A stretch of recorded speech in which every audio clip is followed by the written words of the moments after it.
Este mês, o conflito entre Rússia e Ucrânia completa 10 meses e sem sinalização de ambos os lados de um desfecho para o conflito. No entanto, mesmo acontecendo no leste da Europa, a guerra tem um custo muito alto para o mundo todo.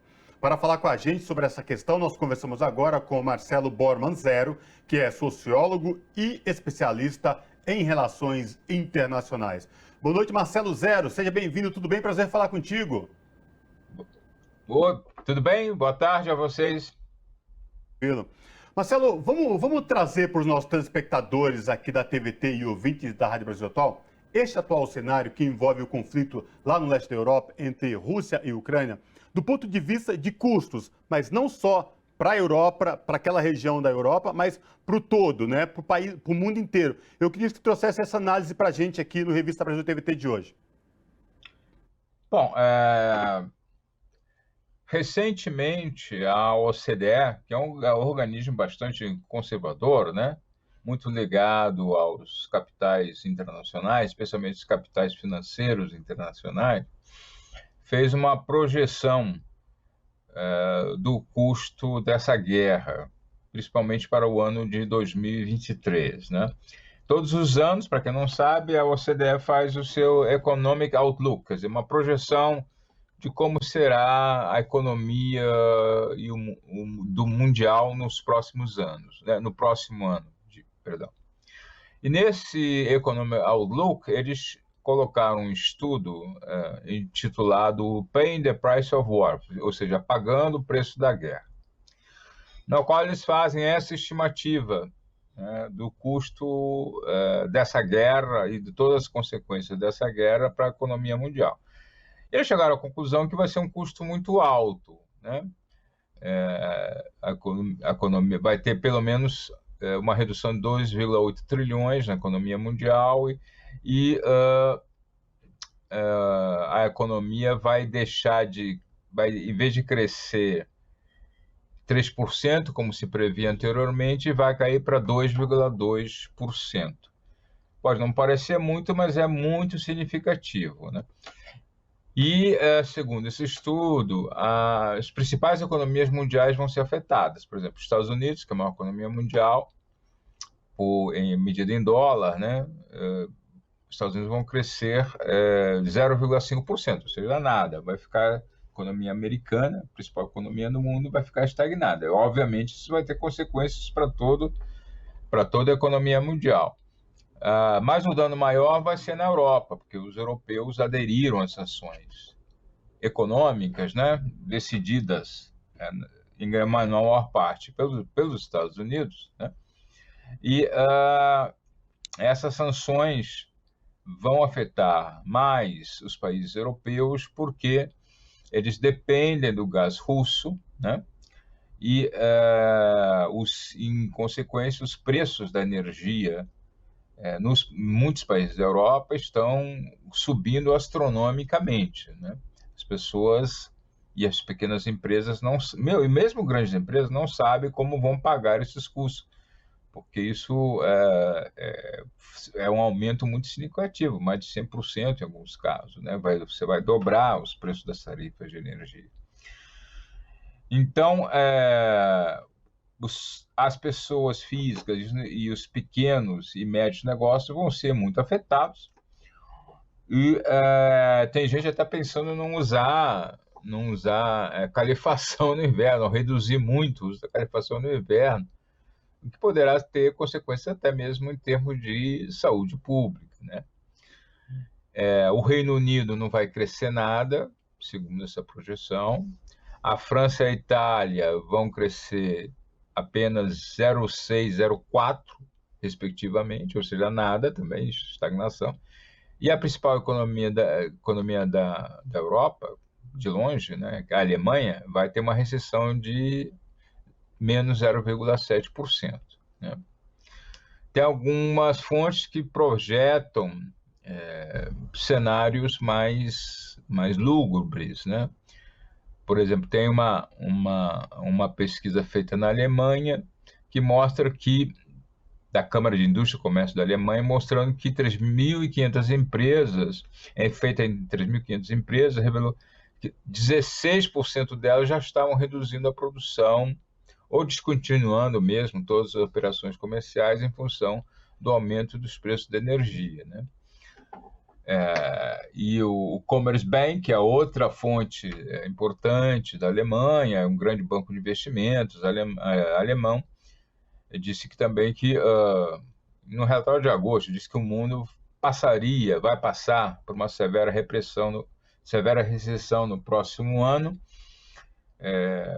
comparando até mesmo essa crise que virá com a crise de 2008, né? Recentemente, o próprio FMI disse que ontem, né, a diretora-geral do FMI, a Georgieva, falou que 1/3 dos países do mundo vai entrar em recessão no próximo ano, né? Então a coisa não está fácil, né? Ninguém está prevendo um cenário positivo para 2023, em razão, não apenas, mas em razão muito fortemente, muito substancialmente, da guerra entre a Rússia e a Ucrânia e das sanções econômicas que foram impostas pelos Estados Unidos à Rússia e à Ucrânia, que afetam muitos países do mundo.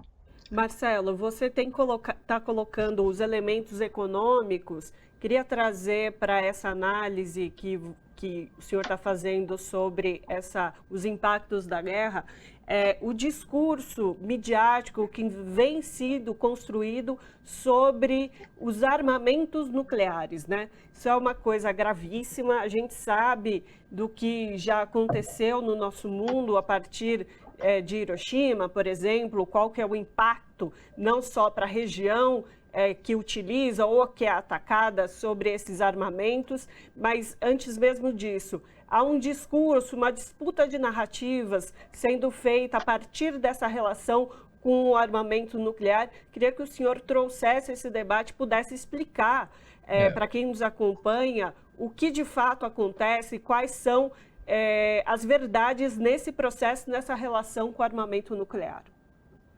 Pois não. Na realidade, o discurso da mídia ocidental é que é o Putin quem está ameaçando o mundo com o uso de armamentos nucleares, né? Entretanto, a ameaça de uso de armas nucleares em guerras não nucleares, em conflitos convencionais, partiu, na realidade, dos Estados Unidos, né?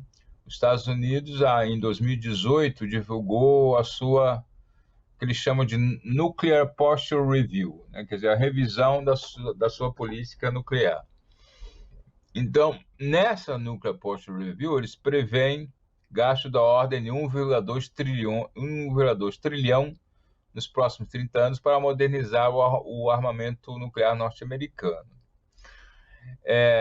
E dentro desses gastos está o desenvolvimento de muitas armas nucleares táticas. As armas nucleares táticas são armas de menor alcance, de menor poder explosivo, que poderiam ser utilizadas em conflitos armados. Ou seja, você usa uma arma, uma pequena bomba atômica, para atacar inimigos militares, né? Forças militares, inclusive numa guerra convencional, né? São armas muito pequenas, algumas podem até caber numa mochila, né? Com 2 homens carregam e levam para o cenário de guerra.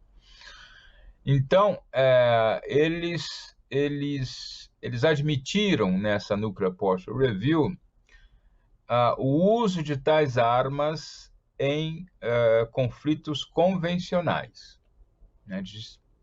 Inclusive criaram cenários de como essas armas poderiam ser utilizadas em conflitos convencionais, em conflitos não nucleares, né? E é a primeira vez que isso aconteceu, quer dizer, pelo menos na política norte-americana, quer dizer, admitir usar armas nucleares em conflitos convencionais. O Kremlin, obviamente, ficou um tanto assustado com isso, né? E com essa ameaça já lá em 2018, de que os Estados Unidos poderiam usar armas nucleares táticas em conflitos convencionais. Então, o que o Putin está fazendo, na realidade, eles ameaçaram fazer isso diretamente, né? Então, o que o Putin está fazendo é uma postura mais, é uma resposta, né, a um desafio que foi lançado pelos Estados Unidos, né?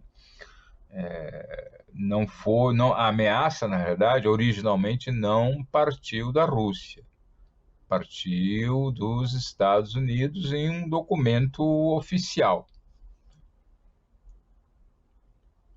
Marcelo, vamos falar sobre Sim, essa questão de narrativas aqui sim. do Brasil, notícias que chegam da guerra na Europa. Ao que tudo indica pela mídia hegemônica, a guerra se trata simplesmente de invasão territorial. Mas eu queria que você trouxesse para os nossos telespectadores uma avaliação do que realmente, o que está em jogo com essa guerra envolvendo Rússia e Ucrânia. Para você entender essa guerra, você tem que entender a origem do conflito, né?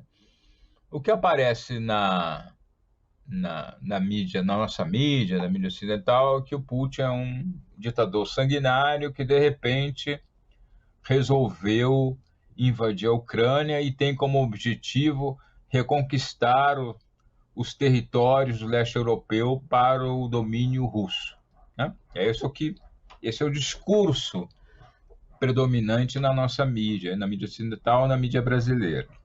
Mas, na realidade, se você for analisar bem, a origem do conflito está na expansão, na contínua expansão que os Estados Unidos promovem da OTAN em direção ao território russo, né? Isso começou lá em depois do colapso da União Soviética. Se esperava que a OTAN fosse desmantelada. O que aconteceu depois do colapso da União Soviética? O Pacto de Varsóvia, que era a força da União Soviética do leste europeu, para contrabalançar a influência norte-americana no continente europeu, foi desmantelado. O Pacto de Varsóvia deixou de existir, né? Então se esperava, porque era um instrumento de Guerra Fria. A OTAN, que também é um instrumento de Guerra Fria, foi criada em 49 com esse objetivo, se esperava que ela também fosse enfraquecida, desmantelada ou mesmo enfraquecida, porque não tinha mais razão de existir, uma vez que a União Soviética tinha entrado em colapso, a Rússia ficou extremamente fragilizada naquela época, passou por uma recessão extremamente aguda, forte, persistente, não tinha condições de atacar ninguém, de fazer nenhum tipo de guerra contra ninguém. Então, os que tinham bom senso achavam que a OTAN ou seria desmantelada ou seria consideravelmente enfraquecida. No entanto, o que aconteceu foi exatamente o contrário. Os Estados Unidos, aproveitando-se dessa fragilidade da Rússia na época, começou a expandir a OTAN para o leste, né? Por duas razões. Em primeiro lugar, que ele não queria se desfazer da OTAN, porque a OTAN é um importante instrumento para a influência e o domínio dos Estados Unidos no continente europeu. Em segundo lugar, porque sempre existiu uma desconfiança injustificada em relação à Rússia. Então, a partir de 99, começou essa expansão. O próprio secretário de Estado do Clinton, na época, ameaçou pedir demissão por causa desse início dessa expansão, em 1999. Depois houve outra grande expansão em 2004, e continuou. Então, de 16 membros originais, hoje em dia a OTAN tem 30 membros originais, né? E a Rússia sempre reclamou disso, sempre reclamou. O Putin, em 2008, disse que ficou irritado, porque participou como observador de uma reunião da OTAN, e ficou irritado porque a OTAN não prometeu parar essa expansão para o leste. Então ele disse, olha, se a Ucrânia entrar na OTAN, ela entrará na OTAN sem a Crimeia e sem o Donbas. Ou seja, muito tempo atrás o Putin já previu o que os russos poderiam fazer caso a Ucrânia ameaçasse entrar na OTAN. A questão principal aí é que a Ucrânia, além de ser, considerada como uma espécie de nação irmã da nação russa, por causa do idioma, das mesmas origens históricas, culturais, etc., ela está muito próxima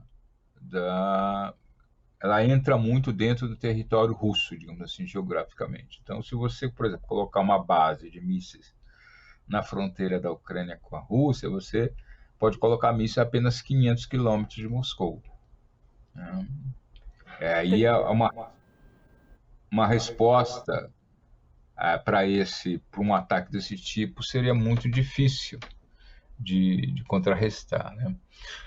Então, isso não é esse sentimento de ameaça em relação a essa contínua expansão e justificada expansão da OTAN para o leste, não é uma questão apenas do Putin, como se diz aqui. Na realidade, o William Burns, que hoje é o chefe da CIA, ele foi embaixador da Rússia na década de 2000 a 2010, ali entre 2007 e 2008, por aí. E ele mandou um ofício, digamos assim, um texto para Condoleezza Rice, dizendo que, olha, eu conversei aqui com todo mundo, e todas as forças influentes da Rússia, e todas disseram que uma eventual inclusão da Ucrânia na OTAN será vista como uma ameaça existencial, não só pelo Putin, mas também pelo establishment russo e também pela própria oposição. A própria oposição também acha isso, quer dizer, que isso não é admissível, isso não seria admissível, né? Então não é uma coisa do Putin, é um sentimento que está dentro da Rússia, e por motivos óbvios, né? Porque eles, obviamente, se sentem ameaçados por essa contínua expansão da OTAN em direção ao território russo, né? Que pode ter consequências imprevisíveis, né? Tá certo. E somando-se essa contínua expansão da OTAN para o leste, teve também o fato que, em 2014, o governo da Ucrânia, naquela época, que era pró-russo, porque na Ucrânia tem muitos russos, né? Tem muitos russos morando na Ucrânia, foi deposto por uma Revolução Laranja, na verdade um golpe, né? Apoiado pelos Estados Unidos, etc., na qual, e depois disso se colocou na Ucrânia um governo anti-russo, né, no qual nazistas têm uma considerável influência. E a partir daí começou uma guerra. Na verdade, essa guerra da Ucrânia começou lá em 2014, né?